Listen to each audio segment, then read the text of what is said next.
Okay, 16, another par 5. This one's pretty straightforward. 500 yards. I mean, it's not super wide open, but it's not super tight. And this is a scenario where you can get kind of lazy, right? You just played a couple holes where you really had to thread the needle, and now you get to a par 5, you're like, oh, just you get up here and you just hit it, right? Don't do that, all right? Every shot is important when you're playing around the golf. So let's get dialed in, because if I hit a good drive here, this is gonna set up for an easy birdie. So, like I said, not a lot to worry about. I've got some overhanging trees here a little bit on the left, so I'm gonna favor taking it down the right side. I'm gonna take it just inside the rough line on the right, hopefully turn it over just a tad, because I can catch kind of that slope. So here we go. I'm dialing into my target. I've got just inside the rough line over there, there's kind of like a bunker way out there in the distance. That's where I'm gonna take it, and let's make a good solid swing right here.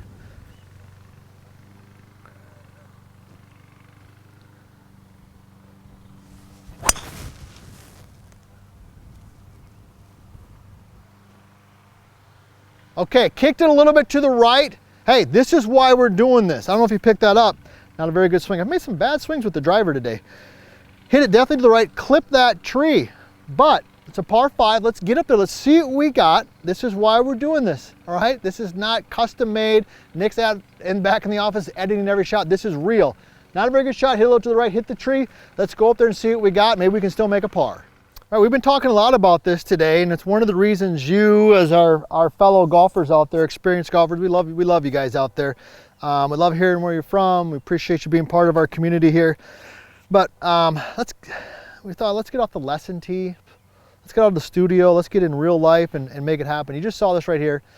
I've made some poor swings right now. I got to meet with my driver. So as a golf instructor, if I was watching myself, I'd be like, okay, we need to go hit some drivers, because there's something that's going on in the swing, and I can really feel it's my temple. Not to make an excuse, but my back was really sore this weekend, and I can tell as I get into those longer clubs and I'm looking for some speed, there's a little hesitation there. Because if I was really making just a lot of bad swings, you know, I wouldn't be hitting those great hybrids I hit and a couple of those really solid iron shots. So as you're evaluating your game, not only evaluate the shots that you're hitting, but what club are you hitting them with? Because each club requires something a little bit different. All right, so that could be a really good lesson. So I've gotten fortunate here. I clipped that tree, but it kicked a little bit to the left. It's still in the rough, but I've got a nice lie. Okay, the rough is not super thick right here. It's a par 5. So you got a couple different options. I can go with a long iron, like a 3-iron or a 4-iron, or I've also brought over my 22 degree. And what I will tell you this is that especially in the rough when it's pretty thin, these hybrids, I'm telling you, hybrids are money, because they go through the turf really easy and they get the ball up there. So I'm going with my 22, all right, because I can get some height in it. And what I'm gonna do is, I'm gonna get a little gutsy here, all right? I know, Nick, I know, we're gonna get a little gutsy here. Get the camera, you might have to go wide angle on this one because I don't know where the damn ball is gonna go. But this is a par 5. I feel good about this because I've made some good swings with the hybrid. I'm gonna take it right up over the corner here, and I'm gonna see if I can just fade it just a little bit and get it up somewhere in the front of the green. Now, how might I fade that a little bit, all right? What I'm gonna do is I'm just gonna take my lead hand and I'm gonna grip it really tight with the last 3 fingers. My pinky, my ring finger, and my middle finger, I'm gonna grip it a little firmer and tighter. That's gonna hold off my release. So here we go. All right, we're going for the gusto. 22 degree, up and over the trees with a little bit of cut. I'm gripping it a little firmer with these last 3 fingers. See what we got. Oh yeah, God, I love these hybrids. That thing is up in the air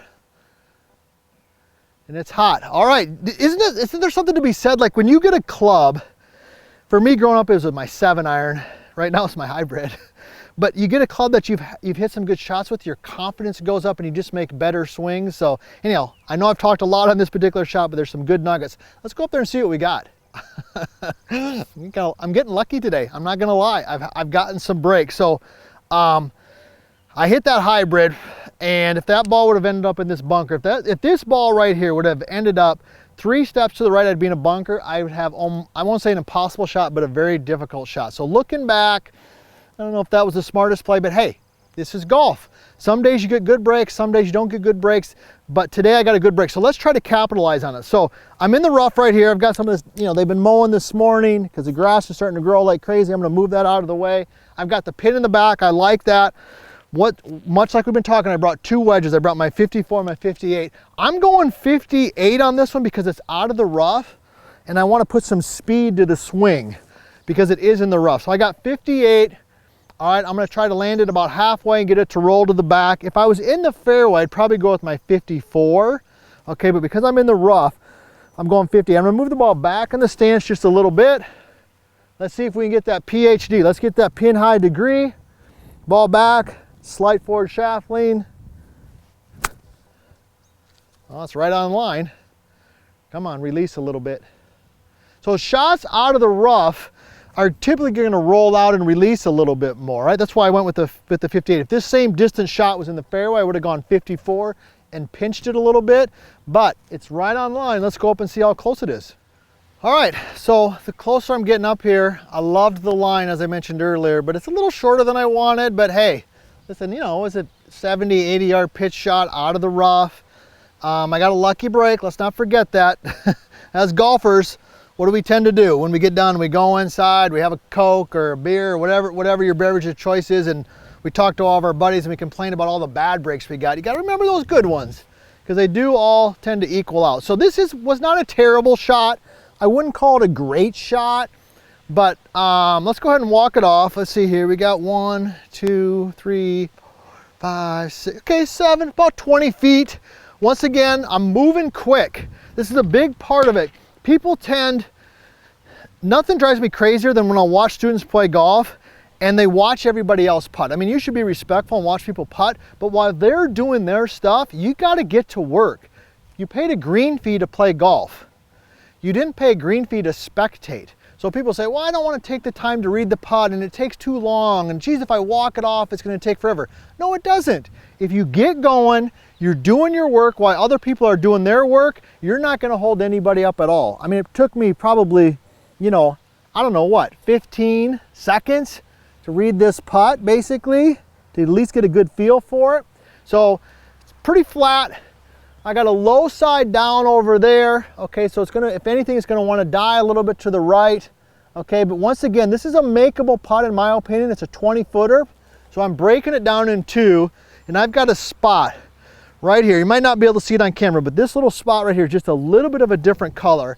And I'm gonna, if I get the ball rolling over that spot with the right speed, I feel good about it. So here we go.